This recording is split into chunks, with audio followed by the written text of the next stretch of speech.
Bom dia, estamos começando mais um Pod Café by Beach Coffee. Roda a vinheta.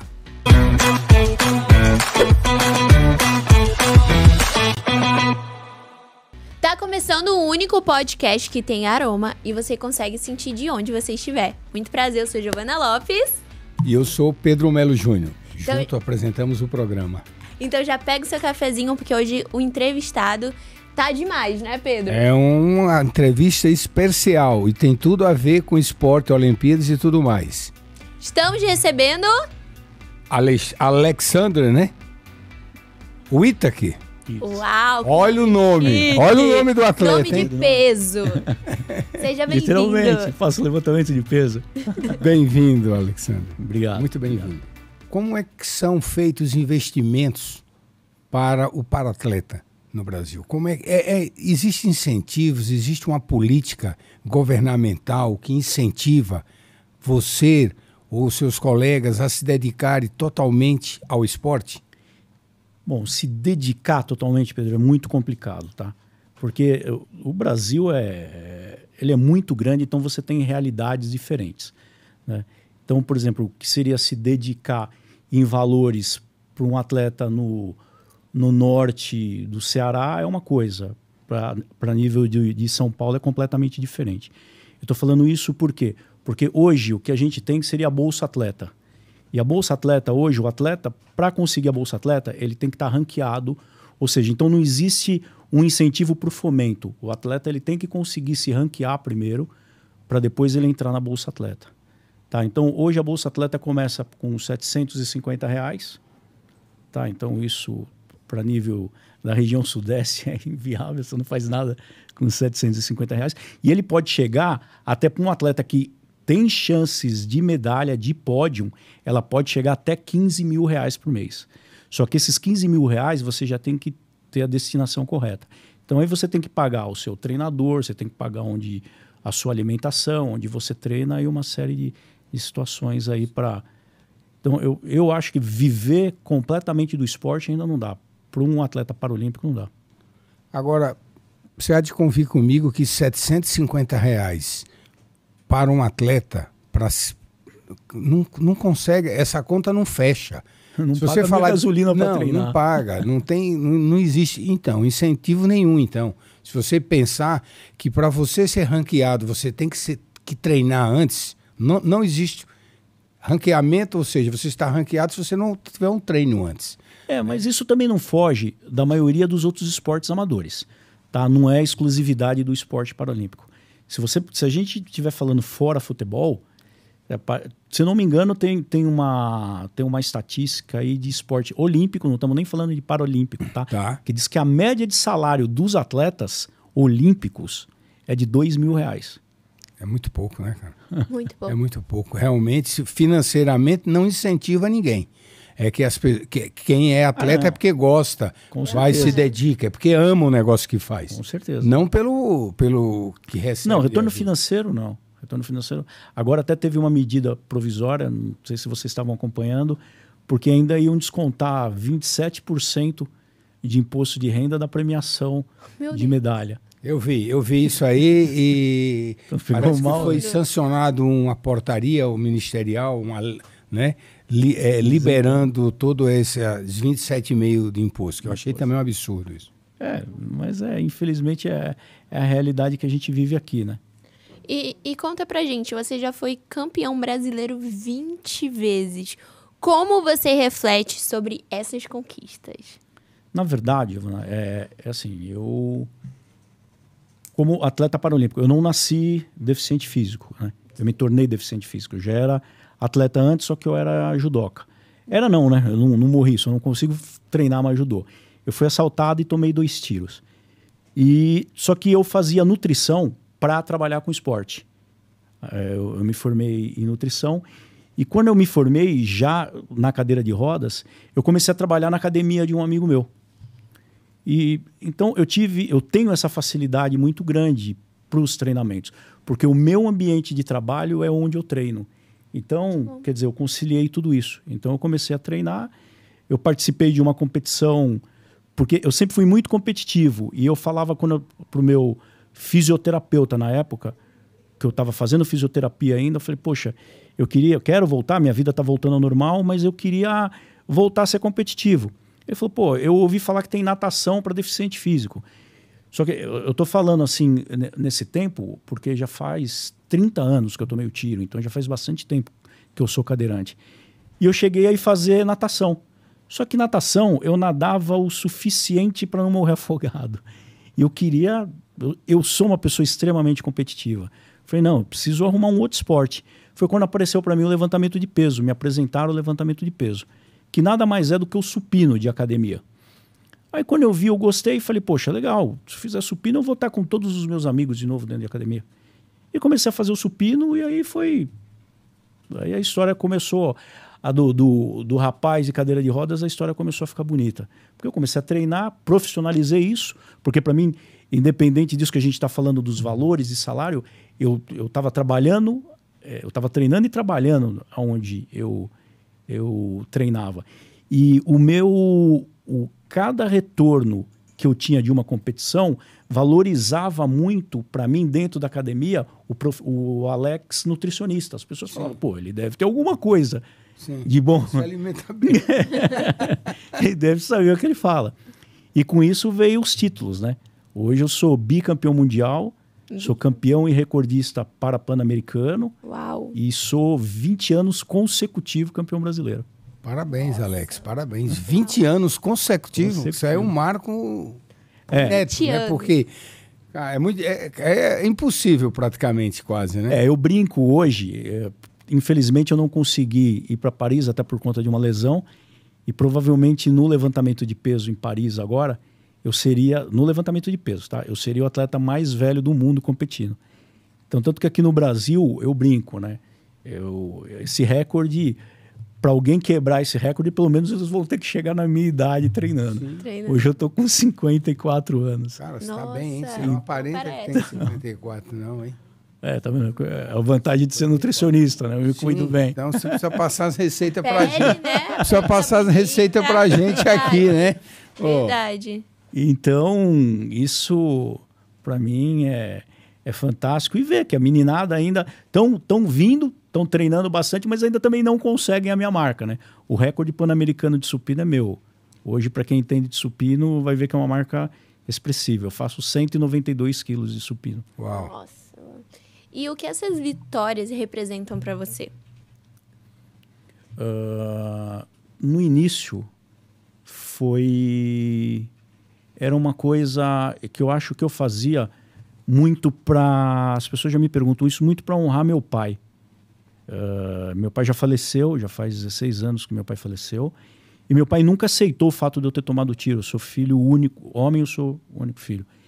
E ele não aceitava, porque ele adorava falar para os amigos dele antes do tiro, olha, meu filho não bebe, meu filho é atleta, meu filho é judoca. E quando eu tomei o tiro, meu pai ficou muito depressivo. Então eu comecei a competir e eu consegui quebrar essa barreira da depressão do meu pai, porque de repente meu pai começou a acompanhar e ele tinha orgulho de falar. Muitas vezes eu já estava morando sozinho. Logo, um tempo depois que eu me reabilitei, eu fui morar sozinho. E eu marcava de jantar com meu pai. Quando eu chegava em algum restaurante, desculpa, que ele já estava, eu chego com o meu carro, eu tirava minha cadeira de rodas do dentro do carro. E sempre tem aquele espanto, fica todo mundo olhando. E meu pai ficava olhando e quando o pessoal vinha me ajudar, o meu pai chegava para os caras e falava, não precisa ajudar ele não. Você sabe quem que é esse cara? Os caras, não sei. Pô, esse cara é bicampeão mundial de levantamento. Então eu vi que aí ele tinha mudado a cabeça dele e ele estava com um orgulho absurdo. Então, e depois que ele faleceu, acho que aí foi por minha conta mesmo. Cada dia eu queria mais e quero mais ainda. Hoje a minha ideia é ser o atleta mais longevo em alta performance. Entendeu? Mostrar que mesmo com a idade batendo aí, dá pra gente buscar ainda alta performance no esporte. Alex, você comentou que você não vai para Paris, é isso? Porque você sofreu uma lesão? Eu tive uma lesão feia aí de cotovelo, tive que fazer uma cirurgia e aí eu não consegui índice para ir para Paris. Tá. Mas o Brasil tem representantes indo para Paris com alguma chance de medalha ou não? Tem, hoje, principalmente no feminino. É? Tá, no feminino a gente tem uma uma atleta que ela hoje não se usa mais o termo anão, então ela é de baixa estatura, e isso está ajudando bastante ela lá no levantamento de peso. Ela já foi campeã paralímpica em Tóquio e está indo agora para Paris com grandes chances de medalha. Então, se você tivesse em condições, teria uma grande chance de trazer uma medalha e quebrar mais um recorde da idade, alguma coisa assim ou não? Não, grandes chances não, Pedro. Eu vou te falar a verdade, o que eu tenho na cabeça. Muitas vezes as pessoas acham arrogância. Eu não trato isso como arrogância. Eu trato isso como... eu sou consciente do meu trabalho. Eu ia trazer essa medalha, com certeza. Determinação. Uau, e foco. É Parabéns. Parabéns. Poxa, eu treino para isso. Treina para isso, né? Verdade. Que legal. Você tem alguma inspiração? Olha, se fosse para falar realmente, eu acho que meu pai ainda... Em todo momento que eu penso em alguma coisa diferente, meu pai vem muito presente para mim. Eu acho que tudo que eu faço hoje... Meu pai, eu falo meu pai porque ele no início não aceitou, mas minha mãe, minhas irmãs também me deram um apoio muito grande. Então, acho que a família, eu acho que é a minha maior inspiração. O esporte parece estar profundamente enraizado na sua vida. Conta pra gente. Você, quando era pequeno, enfim, você sempre pensou em praticar esporte ou não? Essa paixão pelo esporte veio depois de uma certa idade?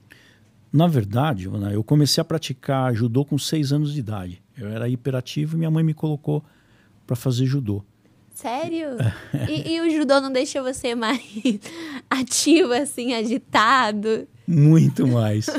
Muito mais. Só que uma coisa engraçada, sabia?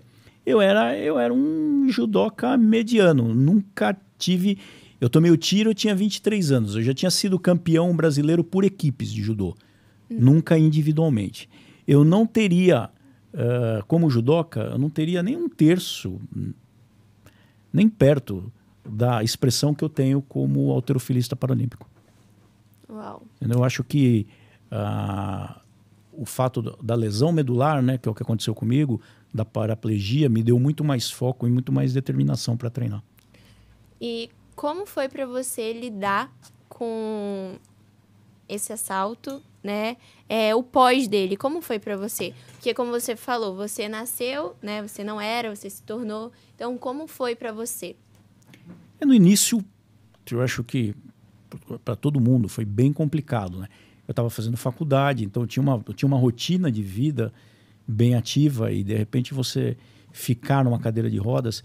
Eu sempre fui um cara extremamente vaidoso e quando a gente fala em cadeira de rodas, eu tô falando isso há 30 anos atrás.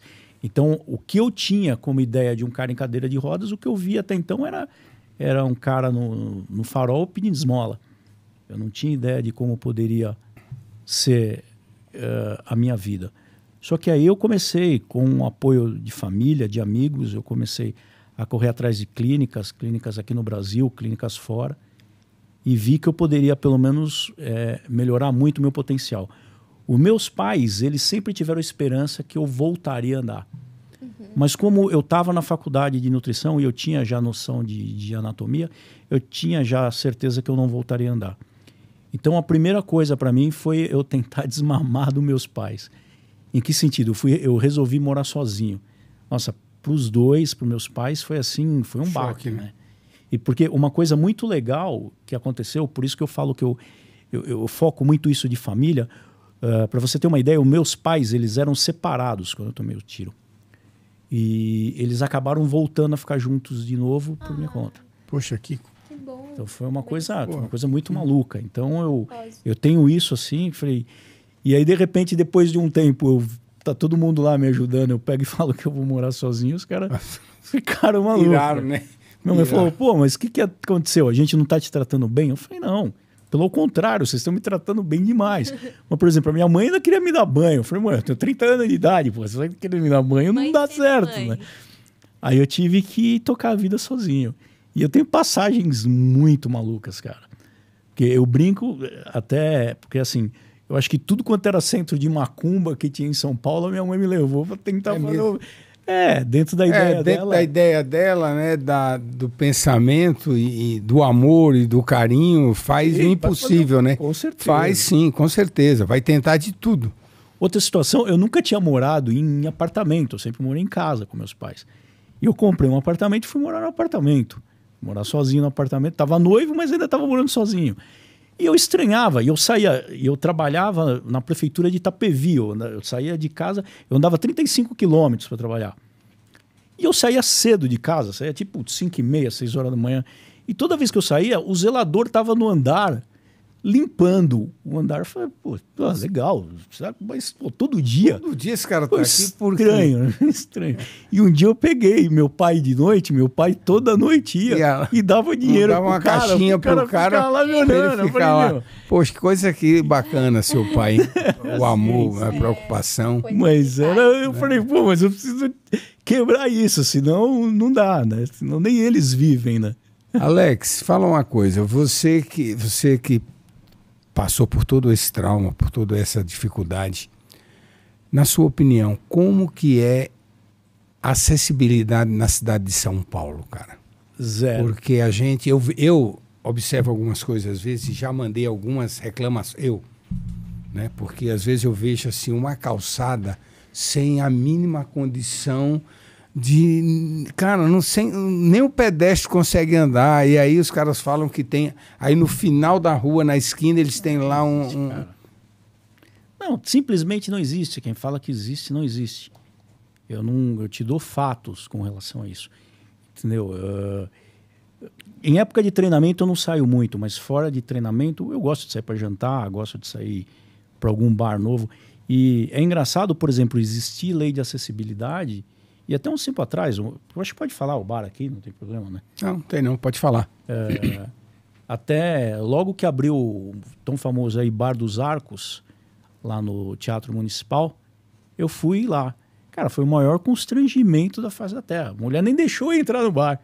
Nem deixou porque não tinha acessibilidade nenhuma. Um absurdo isso, né? Nenhuma. Eu ainda brinquei com ela, com a gerente. Eu falei, pô, mas como que vocês conseguiram o alvará? A mulher começou a ficar sem graça, eu ainda brinquei com ela e falei, olha... eu sou atleta paralímpico, eu vou fazer o seguinte, tá tendo um evento, amanhã eu vou vir com 30 cadeirantes aqui, eu quero ver o que vocês vão fazer. A mulher ficou desesperada, é brincadeira, né? Eu fui provocar só.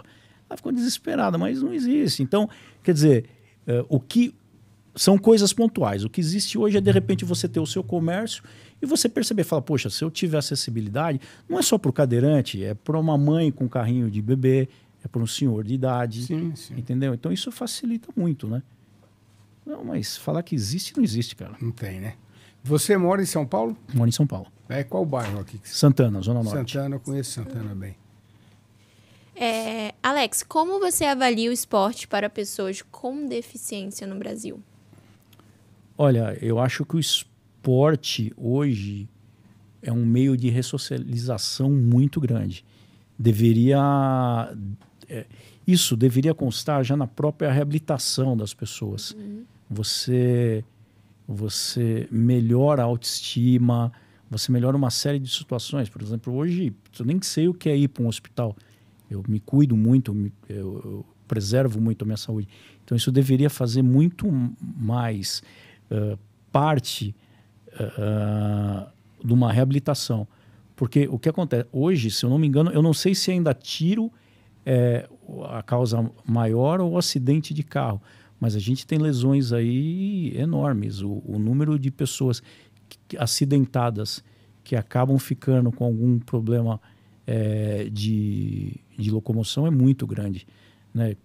E quando a gente fala, é uma coisa... Assim, é um ambiente muito grande. Porque não é só cadeirante. A gente tem amputados, a gente tem uma série de situações que dá no esporte até para você recuperar grande parte até dos seus movimentos. Eu mesmo, hoje já faz bastante tempo isso. Eu não me vejo na cadeira de rodas, é uma coisa tão engraçada.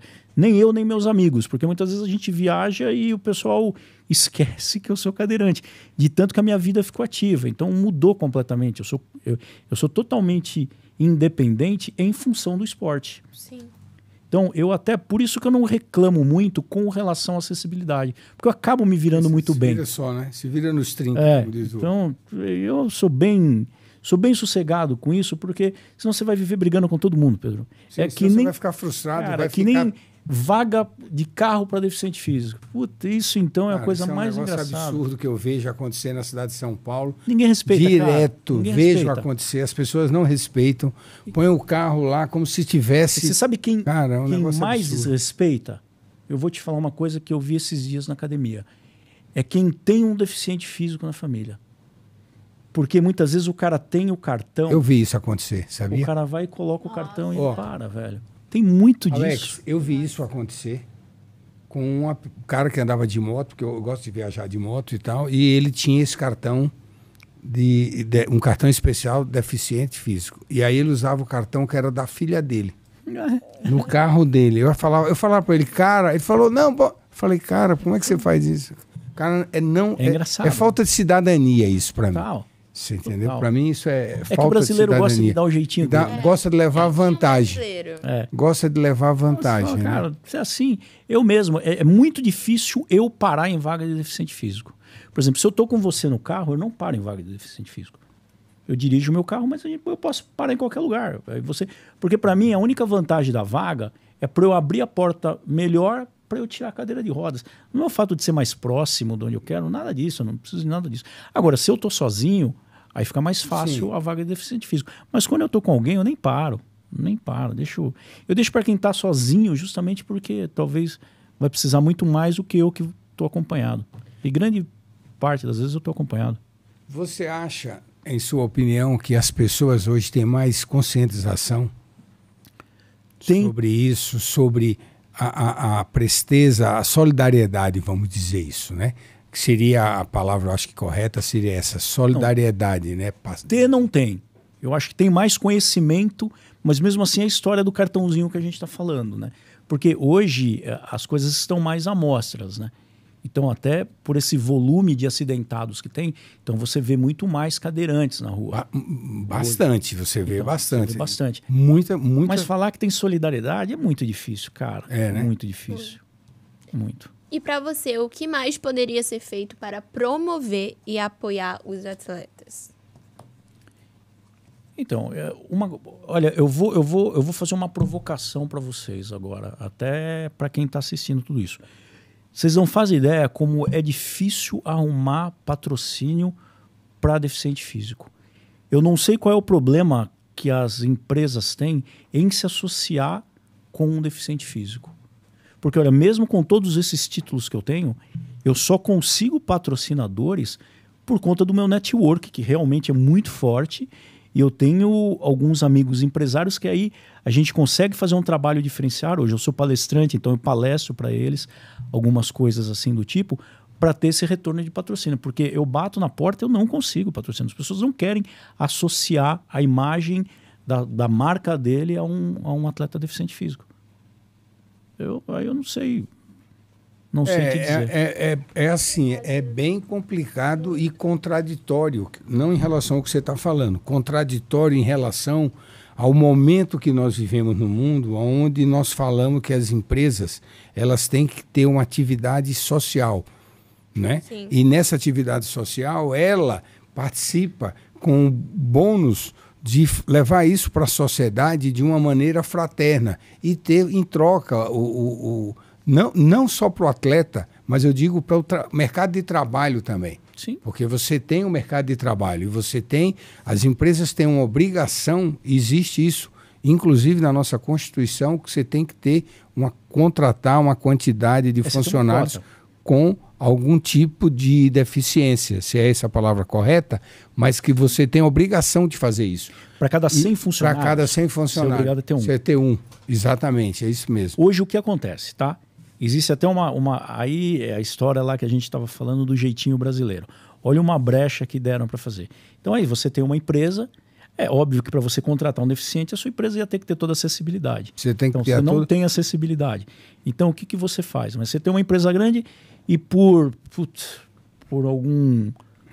alguma bondade divina, o Ministério do Trabalho foi fazer uma fiscalização na sua empresa, porque não existe essa fiscalização. Sim, não existe. Vai lá e te cobra, fala assim, pô, você tem 200 funcionários, você tem deficiente? Não tenho.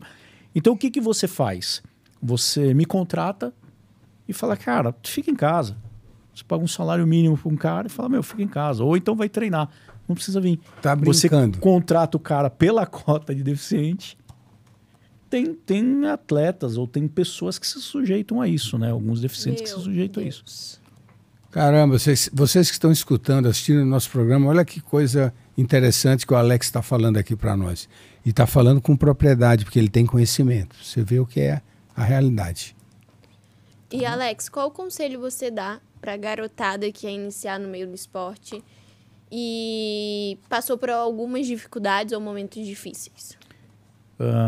Isso eu falo em palestra e falo para muito dos para-atletas que me acompanham. Assim, a primeira coisa é estudar. Entendeu? O que me deu essa autonomia dentro do esporte, autonomia e esse sucesso, acho que posso dizer sucesso, foi eu não depender financeiramente do esporte. Sim. Porque quando a minha carreira esportiva começou a deslanchar, eu já tinha a minha carreira como nutricionista. Então eu conseguia me financiar no meu esporte. Porque senão você fica... E não penso que no esporte paralímpico não existem administradores mau caráteres. Existe muito. Entendeu? Eu já recebi proposta de administrador para entrar em briga política com outro cara. Eu falei, cara, eu não me meto nisso, eu sou atleta. Mas por que eu conseguia fazer isso? Porque eu não dependia financeiramente de nenhuma instituição. Sim. Então hoje o que eu falo para os atletas que estão começando é isso. Não deixe de estudar. Até porque a carreira do atleta... Tem uma limitação, hoje, né? Eu tenho a facilidade de trabalhar com o corpo, de ter o conhecimento sobre alimentação, sobre saúde. Então, eu tenho essa facilidade, mas nem todos os atletas têm, né? Então, é melhor você... Como a carreira de atleta é muito curta, você já ter um plano B aí. Se puder conciliar o A e o B, melhor ainda. Muito bom. É isso, estudar. Então, é o seu conselho. Com certeza. Com certeza. Tem que ter estudo mesmo, não tem jeito, né? Até porque um atleta com conhecimento, ele pode até fazer uma... Sim. Vai ter muito mais oportunidades. Sim. Ainda mais hoje que você pode... Mesmo na administração de esporte. Mesmo na administração de esporte, você hoje com esses trabalhos que você pode trabalhar em casa, né? Porque tem muita gente em tecnologia, muita coisa aí que independe da locomoção, vamos dizer assim. Você pode... Com certeza. Né? E tem, não sei, mas tem um certo preconceito, né? Com alguns atletas, tipo jogador de futebol. As pessoas falam, não estudam. Para ser jogador. Então, se a garotada, a juventude que quer, né, ser um atleta, começar a estudar, consegue limpar essa visão, né? Esse preconceito que a galera tem. É que o jogador de futebol é sempre um caso à parte, né? O cara consegue fazer fortuna com 16, 17 anos. Sim. É uma coisa surreal, né? Então... É verdade. Então, ele nem vê a necessidade de estudar, né? Então... Mas a garotada, ela já cresce assim, você é jogador, não vou estudar. Não quero estudar, né? Isso é o maior erro. Né? E olha, e é engraçado que quem tá do lado de dentro do esporte consegue ver algumas situações que seriam tão óbvias, cara. Até para esses políticos. Por exemplo, a gente vê tanta molecada na rua... Por que não você não obrigar os grandes clubes a se associarem às escolas estaduais e municipais no seu bairro? Entendeu? Então, a molecada vai lá, treina, desde que frequente a escola, tenha notas, e aí ele pode ir para o clube e treinar no clube e jogar futebol. O próprio clube também vai ser beneficiado, porque lá ele já identifica os talentos lá com 10, 11 anos, com 17 está vendendo o cara para fora aí, o moleque há milhões, né? É o incentivo ao esporte, né? Eu acho que o Brasil ainda deixa a desejar muito nessa área. O São Paulo fica no Morumbi. Sim. Não é lá que é a região de Paraisópolis, uma das maiores comunidades que a gente tem dentro de São Paulo. E essa molecada toda na rua que está aí servindo para trabalhar para o tráfico. Então, cara, põe os caras. Esse é um problema, né? Você falou tudo agora, se vindo para trabalhar para o tráfico e você saber que você tem 46, 48, 50% desses jovens fora da escola. Ou seja, fizeram uma pesquisa outro dia, né, e perguntaram para vários jovens que têm o segundo grau quase que completo, algumas capitais de algumas cidades do Brasil e os caras não sabiam, os meninos não sabiam responder, cara. Uma coisa absurda. É isso. Triste, né?